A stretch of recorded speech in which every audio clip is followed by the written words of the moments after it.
So a couple of years ago, I found myself sitting in a square area about 16 feet by 16 feet. I was sitting on a stool about yay high.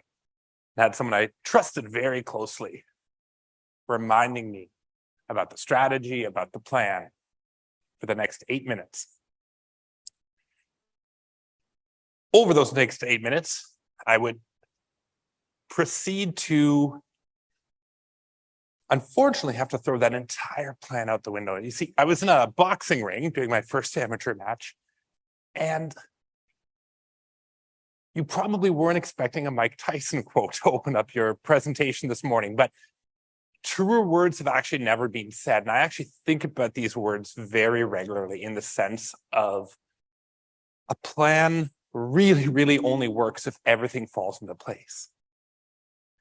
Strategic foresight is the practice, it's the art, it's the science of thinking about resiliency. And we'll talk a little bit more about what it is in a couple of minutes. But first, I want to actually share with you another fascinating, not really person.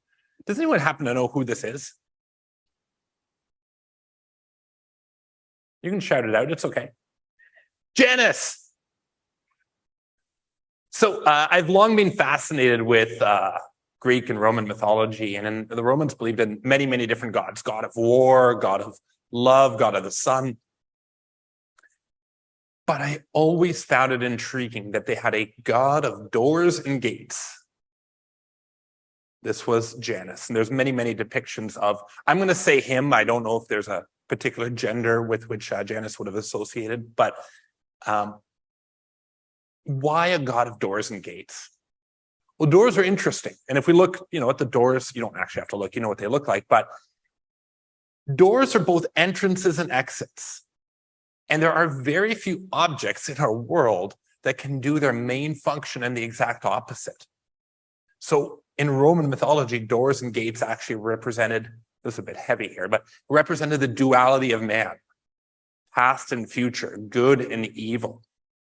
And so we're going to talk a little bit more about my fascination with Janus, my fascination with Mike Tyson in a couple of minutes, but I should probably introduce myself. As was mentioned, I was meant to join you, or maybe I wasn't meant to, in Whistler just about a year ago. I did have